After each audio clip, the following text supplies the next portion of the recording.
Namaskar, welcome to Telugu stories book. మన ఛానల్లో కథలు మీకు నచ్చితే please like, share and subscribe to our Telugu stories book. Happy ఇవ్వడం మర్చిపోకండి. ఈరోజు కథ లవర్ కమ్ హస్బెండ్ ఎపిసోడ్ 58. ఇంకా కథలోకి వెళ్తే, సరే కానీ నీకు రొమాంటిక్ సెన్స్ ఎక్కువ కదా, ఒకటి అడుగుతాను చెప్పు అంది కృతి. రిషి అడగమన్నాడు. మనం దేవుడికి దండం పెట్టేటప్పుడు, నిద్రపోయేటప్పుడు, కళ్ళు కనేటప్పుడు, ముద్దు పెట్టుకునేటప్పుడు కళ్ళు ఎందుకు మూస్తాం అని అడిగింది కృతి. మిగతా సంగతి ఏమో కానీ ముద్దు పెట్టుకునేటప్పుడు మాత్రం ఫీల్ రావాలని కళ్ళు మూస్తామని పళ్ళికిలించాడు రిషి. కళ్ళు మూయకపోతే ఫీల్ రాదా అని అడిగింది కృతి. ఏమో, ఒకసారి ట్రై చేస్తే పోలా అంటూ దగ్గరికి వచ్చాడు రిషి. కృతి రిషిని చూసి, నీకు తెలియదని ఒప్పుకో, నేను చెప్తానంది. సరే, నీ మొగుడికి ముద్దంటే తెలియదు, రొమాన్స్ చేతగాని చింపిరిగాడు, సరేనా అన్నాడు రిషి. దాంతో కృతి నవ్వుకుంటూ, పై సందర్భాలలో మనం కళ్ళు ఎందుకు మూస్తామంటే, అందమైన అనుభూతులు కళ్ళతో చూడడం కన్నా మన హృదయంతో చూస్తే ఇంకా బాగుంటుంది అని చెప్పింది కృతి. ఇదే ఫేస్బుక్లోనో ఇన్స్టాలోనో చూసుంటావు అని నవ్వాడు రిషి. ఎక్కడ చూసామని కాదు, నీకు తెలుసో లేదా అని అడిగానంది కృతి. చూడు డార్లింగ్, నాకు ఇలాంటివి తెలియదన్నాడు రిషి. సరే, మన ఫస్ట్ నైట్ ఎక్కడ జరగాలని నువ్వు ఎప్పుడు అనుకోలేదా అని అడిగింది కృతి. అనుకోవడానికి ఏముంది, చాలా అనుకోవచ్చు. నేనైతే నేను సెటిల్ అయిన తర్వాత ఒక మంచి ఐలాండ్లో ప్లాన్ చేశానన్నాడు. కానీ నేనైతే పండు వెన్నెల, వానాకాలం, తొలకరి జల్లులు, నైట్ క్వీన్ అరోమా ఇంకా అని కృతి చెప్తుండగా, హలో కొంచెం తట్టుకో. ఏంటేంటి, వాన, వెన్నెల, ఇదేమైనా సినిమానా అన్నీ అరేంజ్ చేయడానికి? మరి నువ్వు మాత్రం చుట్టూ నీళ్లు, మధ్యలో మనం అన్నావుగా. ఆ మాటకి రిషి తలకొట్టుకుంటూ, ఓసి తింగ డార్లింగ్, నేను అనగా ఐలాండ్. అవును, నేను తెలుగులో చెప్పాను అంతే కదా, అయినా అంత రిస్క్ ఎందుకు, నేను చెప్పింది ట్రై చేద్దామంది కృతి. లేదు, నేను చెప్పేదే అన్నాడు రిషి. కానీ ఇద్దరు అనుకున్నవి జరగలేదు. మీకు తెలుసు కదా రిషి కృతుల ఫస్ట్ నైట్ ఎలా జరిగిందనేది. సరే రిషి, కానీ నాకు ఆకలేస్తుంది, పద ఏమైనా తిందామంది కృతి. అదేంటి ఆకలి, పెళ్ళయిందని హ్యాపీలో నాకు అసలు ఆకలే గుర్తులేదు తెలుసా అన్నాడు రిషి. నేను రాత్రి కూడా సరిగా తినలేదు, మార్నింగ్ నుండి ఒక్కసారి కాఫీ తాగాను అంతే, పద అంది కృతి. ఇంకో 10 నిమిషాలు బుడ్డి, ఆల్రెడీ ఆర్డర్ పెట్టానన్నాడు. థ్యాంక్ యూ అంది. ఈ థ్యాంక్స్లు అవి వద్దు కానీ ఒకటి చెప్పే, నేను ఇక్కడికి రాగానే ఆ ప్రోగ్రాం లేదన్నాను కదా, నువ్వు సంతోషించావు. మరి రిసార్ట్స్లో రూమ్ బుక్ చేశానంటే ఎలా వచ్చావు? ఒకవేళ నేను ఆ ప్రోగ్రాం ఉందంటే ఏం చేసేదానివి అని అడిగాడు రిషి. నాకు తెలుసుగా నువ్వు అలా చేయవని, నా మనసు కరెక్ట్గా అర్థమవుతావు రిషి అంది కృతి. ఇదే మాట ఎప్పుడూ చెప్తావా అన్నాడు రిషి. అంటే రేపు నేను హీరో అయ్యాక నువ్వు నన్ను కళ్ళతో కాదు మనస్సుతో చూడాలి. అంటే దానికి చాలా ఓర్పు, సహనం ఉండాలి. ఎవరో ఏదో చెప్పారని నమ్మేయకూడదు. నేనేంటో నీ మనసుకు తెలుసన్నావు. ఎప్పుడైనా నేను తప్పు చేశానని నీ కళ్ళు చెప్తే అప్పుడు నీ మనసును అడుగు, అది కరెక్ట్గా చెప్తుందన్నాడు రిషి. వామ్మో, ఫిలాసఫీ బాగా చెప్పావు అంది కృతి. నీ తింగరి, ఫిలాసఫీ కాదు, ఉన్న విషయం చెప్పాను. అప్పుడు కృతి వేరే లెవెల్లో, సరే నిన్ను నేను అనుమానించను, ఒకవేళ పరిస్థితి వస్తే నా మనసును ఫాలో అవుతానంది కృతి. అందుకే మరి మీ ఇద్దరిని పెళ్లి రోజు గుర్తు చేసుకోమన్నది. ఇంతలో డోర్ చప్పుడైంది. రిషి ఫుడ్ తీసుకుని వచ్చాడు. కృతి ఇద్దరికి చెరో ప్లేట్లో పెట్టి తీసుకొచ్చింది. నాకు ఇక నుంచి నువ్వే తినిపించాలన్నాడు రిషి. సరే అని రిషికి తన చేతితో తినిపించింది. మనోడికి అదే అలవాటైంది. ఆ తర్వాత కృతి తిన్నది. ఫుల్గా తినేసాం, ఇంకాసేపు ఫుల్గా నిద్రిస్తే ఎలా ఉంటుంది అని అడిగాడు రిషి. నాకు నిద్ర పట్టదు, అమ్మ రమ్మంది, ఇంకా వెళ్దామంది కృతి. అప్పుడే ఇంకాసేపు ఉందామన్నాడు రిషి. లేదు నాన్న, చాలా దూరం వెళ్ళాలి మనం, పద అంటూ లేచింది. రిషి ఇంకా తప్పదన్నట్లుగా లేచాడు. కృతి ఫేస్ వాష్ చేసి మెళ్ళో తాళిబొట్టు కనపడకుండా కవర్ చేసింది. మెట్టెలు తీసింది. అది చూసిన రిషి తలకొట్టుకుంటూ, ఏంటో పెళ్ళై ఇంకా 3 గంటలు కూడా కాలేదు, అన్నీ తీసేస్తున్నావు అన్నాడు. తప్పదు, సారీ బంగారం అంది కృతి. ఇద్దరు కలిసి వెళ్ళారు.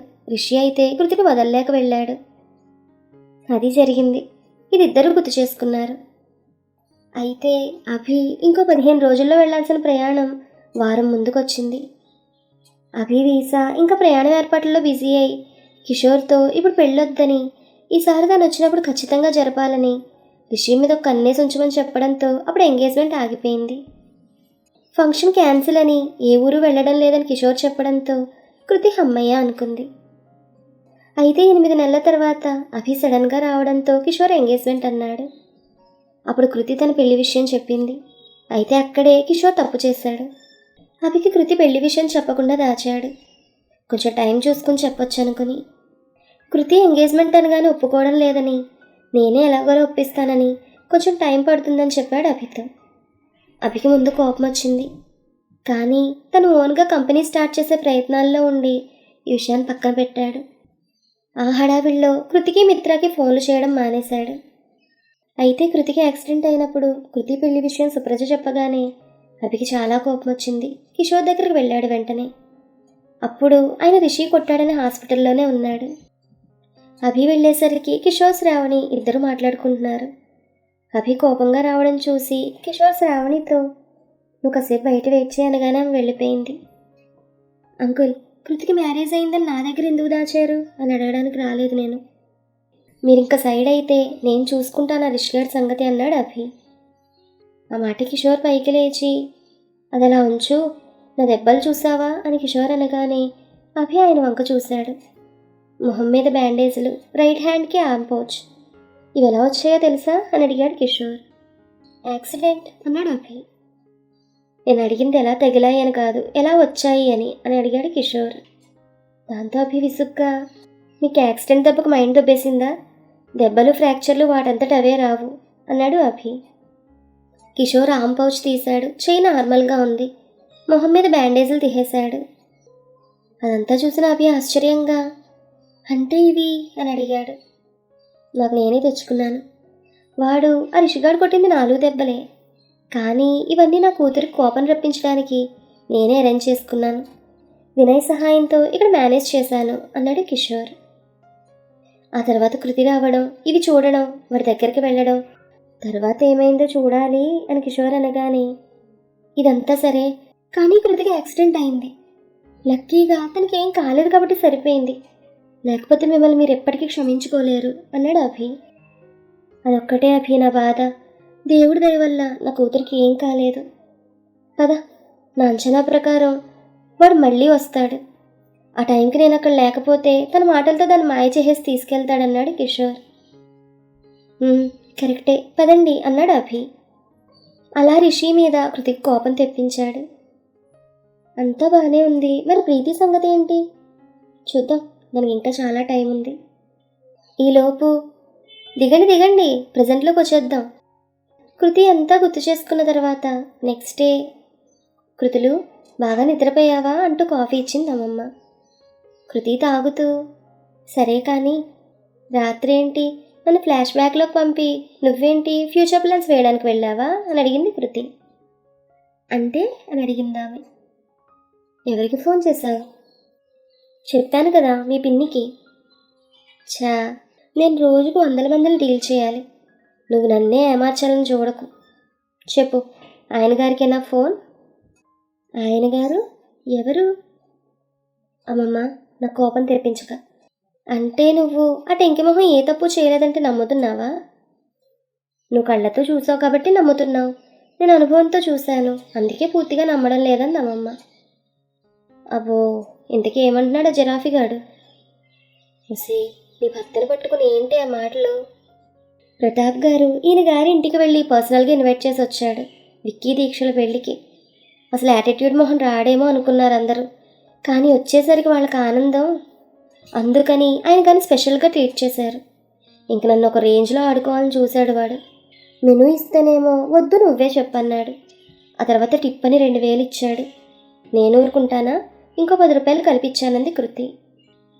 ఆ మాటకి అమ్మమ్మ నవ్వి, ఇంతకీ రేపు నీ తోకలు కాకుండా ఎవరు వస్తున్నారు జడ్జి గారి దగ్గరకు అని అడిగింది. మిత్ర. ఏ, నువ్వు కూడా వస్తావా అని అడిగింది కృతి. నేను మీ ఇద్దరు కలిసి ఉంటే చూడాలని అనుకుంటున్నాను, విడిపోతే కాదంది. అది జన్మలో జరగదు, నేను వెళ్తున్నాను. ఒక్కదానివి ఎందుకు ఇంట్లో? రా, మిత్ర వాళ్ళ ఇంట్లో దించుతాను కృష్ణారామ అంటూ భజన చేసుకోవచ్చు వాళ్ళ అత్తగారితో అంది కృతి. నాకు చేయాల్సిన పనులు చాలా ఉన్నాయి, ఆ తర్వాత ఆలోచిస్తాను భజన గురించి అంది అమ్మమ్మ. ఆ మాట కృతి సరే అని వెళ్ళిపోయింది. కృతి అటు వెళ్ళగానే మళ్ళీ రిషికి కాల్ చేసింది అమ్మమ్మ. రిషి ఆ నెంబర్ చూసి ఏమొకటి అంటూ ఫోన్ లిఫ్ట్ చేసి, బామ్మగారు నేను షూటింగ్లో బిజీగా ఉన్నాను, ఆ తర్వాత చేయండి అనగానే కృతి మొన్న విశ్వ వాళ్ళ ఫంక్షన్ తర్వాత ఎందుకో డల్ అయింది. కారణం అడిగితే చెప్పడం లేదు. నీకేమైనా తెలిసేమో అని ఫోన్ చేశానంది అమ్మమ్మ. చూడండి, ఆవిడ గారు ఎందుకు డల్గా ఉందో నాకెలా తెలుస్తుంది? మీ గిల్లుడికి తెలిసేమో అడగండి అన్నాడు రిషి. గిల్లుడా? ఆడెవడు అని అడిగింది ఆమె. మీ అల్లుడే. ఇంకో విషయం, మీరు నాకు ఫోన్ చేయకండి, మీరంటే నాకు చాలా గౌరవం. పొద్దాకలు ఇలా ఫోన్ చేసి కావాలని ఆవిడ కానీ గుర్తు చేయడం చేయకండి అంటూ ఫోన్ కట్ చేశాడు రిషి. ఆ తర్వాత అమ్మమ్మ మిత్రకు కాల్ చేసింది. ఇద్దరు చాలాసేపు మాట్లాడుకున్నారు. ఆ రోజు కృతికి రిషికి జడ్జి గారిని కలవడానికి ఎక్కడికి రావాలో అడ్రస్ చెప్పారు. ఆ తర్వాత రోజు టైం 3:40. కృష్ణ కారు ఆపగానే కృతి నెమ్మదిగా దిగింది. తన వెనకే విశ్వ. ఇంకో 5 నిమిషాల తర్వాత మిత్ర వచ్చింది. ఇద్దరు లోపలికి వెళ్ళారు. అదెవరిదో ఇల్లు. అక్కడున్న సెక్యూరిటీ వీళ్ళ డీటెయిల్స్ తీసుకుని లోపలికి పంపించాడు. వీళ్ళు హాల్లోకి వెళ్ళగానే అక్కడున్న ఒక ఆయన మీరు అని అడిగాడు. సుకృతి అంది. ఓ మీరేనా, రండి కూర్చోండి అంటూ చైర్స్ చూపించాడు. మిత్ర ఇల్లంతా చూస్తూ నైస్ టేస్ట్, వుడ్ వర్క్ బాగుంది, కాకపోతే ఆ కట్టెన్లు కొంచెం డార్క్ కలర్లో ఉన్నాయి కదా అనగానే కృతి తను మింగేసేలా చూస్తూ ఇప్పుడు నాకు అది అవసరమా, నేను అడిగానా అంది కృతి. ఓహో టెన్షన్ పడుతున్నావా, పడు పడు అంటూ బయటకు వెళ్ళింది మిత్ర. విశ్వకృష్ణ కారు దగ్గరే ఆగారు. ఇంతలో రిషి కారు వచ్చి ఆగింది. డ్రైవర్ దిగి డోర్ తీశాడు. రిషి లోపలికి వెళ్ళాడు. మేఘమాల విశ్వాన్ని కోపంగా చూసి ఆవిడన్న చెట్ల కిందకి వెళ్ళి నిలబడింది. లోపలికి వస్తున్న రిషిని చూసి రే నీ తోకేది అని మిత్ర అనగానే లెంత్ ఎక్కువైందని కట్ చేశాను. అయినా నాకు ఒకటేనే, అదిగో అక్కడుందే ఆ చింపాంజీకి 2 తోకలు అంటూ నవ్వాడు రిషి. అది విన్నదంటే ఇంకేం లేదు పద అంటూ తోసింది మిత్ర. కృతి రిషిని చూసి వచ్చాడు వేస్ట్ ఫెలో ఆఫ్ ఇండియా అనుకుంది.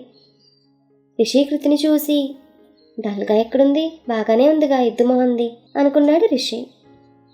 మిత్ర ఇక్కడికి రా అంది కృతి. వెళ్ళామంటే చంపేస్తాను, నా పక్కన కూర్చో అంటూ కృతికి దూరంగా ఉన్న కుర్చీలో కూర్చున్నాడు రిషి. మిత్ర రిషి పక్కన కూర్చోగానే నువ్వు నేను పిలిస్తే వచ్చావు, మర్యాదగా ఇటురా అంది కృతి. నేను నిన్ను పిలిచాను, వెళ్తే ఊరుకోను అన్నాడు రిషి. దాంతో మిత్రకి ఏం చేయాలో తోచలేదు. ఈలోపు ఇందాక అతను వచ్చి మీరే కదా రిష్విక్ అని అడిగాడు. అవునండి అని రిషి అనగానే ఆయన కృతితో మీరు రిష్విక్ గారు ఇద్దరు రూమ్లోకి వెళ్ళండి అనగానే చిచి ఈమెతో నేను వెళ్ళను అనేసి ఫాస్ట్గా ఆయన చెప్పిన రూమ్లోకి వెళ్ళిపోయాడు రిషి. ఆయన గారితో నేనెందుకు వెళ్తాను అంటూ 2 నిమిషాల తర్వాత వెళ్ళింది కృతి. దాంతో ఆయన నోరు వెళ్ళబెట్టుకుని వాళ్ళున్న రూమ్లోకి వచ్చాడు. రిషి కృతి తూర్పుకొకరు పడమరకొకరు నించునున్నారు. ఇప్పుడు ఏమవుతుంది, జడ్జి గారు ఏం మాట్లాడతారు, సుకృషిల్ రియాక్షన్ ఎలా ఉంటుంది? Keep listening. ఈ కథ మీకు నచ్చితే please like, share and subscribe to our Telugu stories book. Thank you.